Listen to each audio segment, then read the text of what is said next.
আমি ফেসবুক ইউটিউবে দেখলাম খবরের মধ্যে সচিবালয়ে আগুন লাগিয়া সব জ্বইলা গেছে কিন। তো এটা তো আমি কইছি যে আমলিকেরা জাকাররা এরা পরিকল্পিতভাবে হয়তো আগুন লাগানোর সম্ভাবনা বেশি। কারণ হইলো যখন আমি 2009 সালে শেখ হাসিনা রাজাকাররা আটকাইয়া তার উপরে ধীরে ধীরে চাপ সৃষ্টি করা শুরু করছি। চাপ সৃষ্টি করছি লাগে যখন এই দেশের টাকা দুর্নীতি করি, দেশের হাজার হাজার কোটি টাকা যখন দুর্নীতি করে নেওয়া শুরু করছে বিভিন্ন তো বিভিন্ন জায়গার থেকে বাংলাদেশের, যেমন কয়লার খনির থেকে, তারপরে যে শেয়ার বাজার, হেয়ার পরে ওই দেশটনিক কোম্পানি, বিসমিল্লা গ্রুপ, আরো অনেক মার্কেট লুট করে নিতেছে। তখন আমি কইলাম যে দেশের রাষ্ট্রের বাজেটের টাকা, তো আমি কইলাম যে শেখ হাসিনা রাজাকারে যে টাকা সব টাকা দেশের দুর্নীতি করে নিতেছে, এগুলা আমি ক্ষমতা গেলে এদের সবার বিরুদ্ধে দুর্নীতির মামলা হইবে এবং কি এটা শাস্তি পাইয়া যাবে। এগুলা কিন্তু রাষ্ট্রের কিন্তু পুরা হিসাব দিতে হইব আমারে। এগুলা হিসাব থাকে সচিবালয়ে, সচিবদের কাছে হিসাব থাকে। তো ওইখান থেকে হিসাব টান দিব আমি, টান দিলে ওখান থেকে দেশের যে টাকা লুট করে নিতেছে এটা সব কিছু বাইরে চলে আসবে।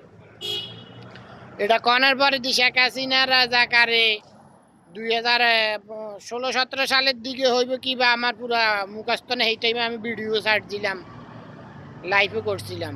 ও এর পরে আরই 2020 সালের দিকে হয়তো বা ভিডিও লাইভ করছিলাম, এগুলো কইছি।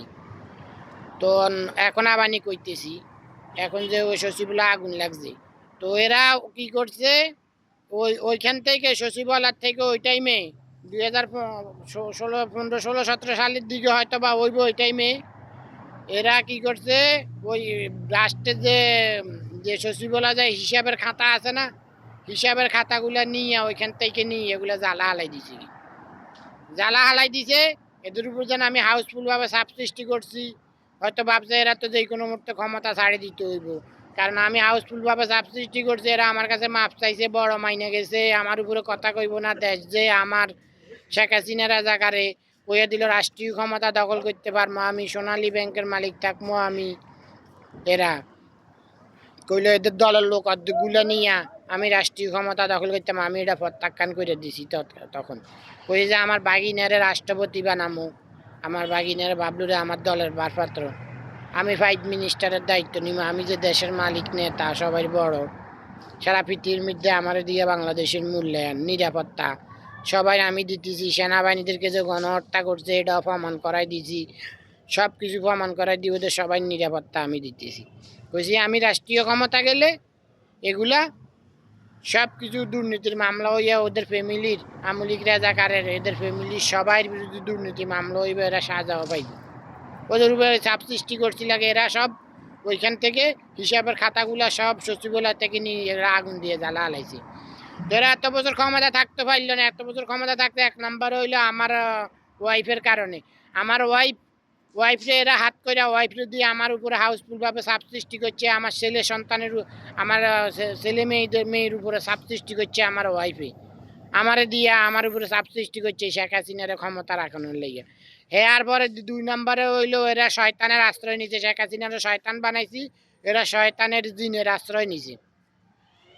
জিনের আশ্রয় নিয়ে শয়তানরে দিয়ে হামলা করাইতে চাইছিল আমারে, শয়তানরে দিয়ে হামলা করা স্টার্ট করছে। আর ও চায়নার থেকে জাদুঘর আইছে, জিন ফালে যে জিনের জাদুঘর, ওরা আমার পাশে দাঁড়াইছে। আমেরিকার থেকে পাঠাইছে জিনের জাদুঘররা আমার পাশে দাঁড়াইছে। ওরা আমারে দেখাই দিয়ে গেছে জিনেরে।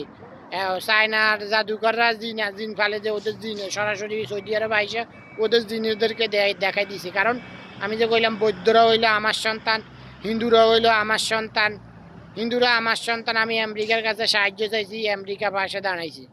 তো এই জন্য আর জাদুঘর জিনরে দিয়ে আর হামলা করতে পারে নাই। হেয়ার পরে 2 নম্বরে 3 নম্বরে হইলো যাইয়া বিএমপি এলারা রাজাকার, জিয়া রহমান রাজাকাররা এরা ওই কি করছে, এরা আমার উপরে টক্কর দিয়ে আমার নামে বিভিন্ন মিথ্যা কথা প্রচার করতে আমলিক এলারা বিএমপি এলারা প্রচার করছে। কইরা আমার মাথার উপর দিয়ে টক্কর দিয়ে এরা চাইছিল আন্দোলন করে শেখ হাসিনা শয়তানরে ক্ষমতায় নামাইব। আমি যে চাপ সৃষ্টি করতেছি ক্ষমতায় নামাইব, নামাই এরা ক্ষমতা যাইব বিএমপি রাজাকার আলারা। এরা 1 ঘন্টাও টিকতে পারেনি। কারণ বিএমপি আলারা তো রাজাকার, আওয়ামী লীগ আলারা যে শেখ মুজিব যে রাজাকার, জিয়া রহমানের রাজাকার, দাম দেয় নাই শেখ হাসিনা, টিকতে পারে নাই। আর 4 নাম্বারে হইলো যে জামাত ইসলামের যে রাজাকার কিছু আছে, যে কইলাম যে 20% রাজাকার, এই রাজাকাররা চাইছিল আমার মাথার উপর দিয়ে টক্কর দিয়ে, এরাও চাইছিল শেখ হাসিনার ক্ষমতা তাই নামাইতো, আমার উপরেও চাপ সৃষ্টি করতো, করছে এরা। আর 1 ঘন্টাও টিকতে পারে না শেখ হাসিনা শয়তানের কাছে, কারণ ওদের কোনো দাম নাই, ওরা তো রাজাকার। আমি তো হইলাম বাস্তবে নেতা, শেখ হাসিনা তো আমার লগে টিকতে পারেনি। পরবর্তীতে না যায় আমি ওই স্কুলের মাস্টারদেরকে লেকচার দেয় যে হ্যাঁ, স্কুলের মাস্টারদেরকে আন্দোলন নামাইছি, উস্কাই আন্দোলনে নামাইছি শেখ হাসিনার ক্ষমতা তাই নামানোর জন্য না, আন্দোলনে নামাই স্কুলের মাস্টারদেরকে শেখ হাসিনার শত্রু বানাইছি। পরবর্তী যায় ছাত্রদেরকে উস্কাইয়া আন্দোলনে নামাইছি, আন্দোলনে নামাই শেখ হাসিনার ক্ষমতা তাই নামাইছি আমি। শেখ হাসিনার ক্ষমতা তাই নামাইছি, শেখ হাসিনা বাকি চলে গেছেন বাস্তবে। কারণ জিয়া রহমান রাজাকার, শেখ মুজিব রাজাকার, এগুলারে হুন্দাইছি আমি।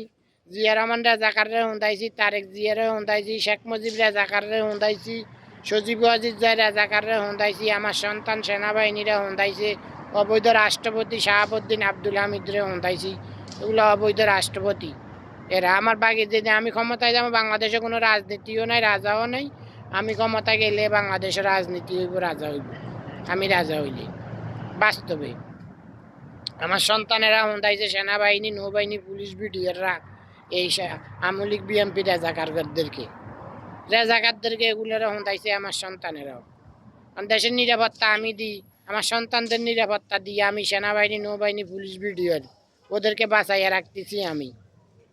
তা আশা করি আপনারা বুঝতে পারছেন।